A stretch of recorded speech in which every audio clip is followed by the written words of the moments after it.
Satlantas Polres Toba memberhentikan mobil angkutan umum yang memuat pelajar SMA asal Siantar yang menuju Pantai Bulbul Balige di Jalan Pasar Bengkel, Kecamatan Laguboti, Kabupaten Toba, Rabu 17 April 2024. Satlantas Polres Toba melakukan tindakan penilangan akibat sopir dinilai membahayakan keselamatan penumpang sekitar 80 orang pelajar asal Siantar.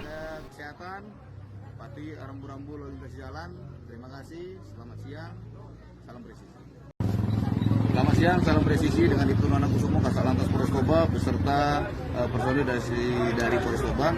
Kami mengamankan ada sekitar lebih kurang 80 orang siswa dan siswi SMK yang berasal dari Pematang Siantar. Diamankan karena naik angkot dengan berdesak-desakan atau melebihi dari kapasitas. Ini angkot yang kita amankan. Menurut mereka kan berangkat ke Bulbul, namun cara mereka salah. Untuk warga masyarakat dimanapun Anda berada, jangan contoh seperti ini dan biarkan anak-anak seperti ini. Ini berbahaya buat mereka dan juga buat orang-orang di sekitarnya.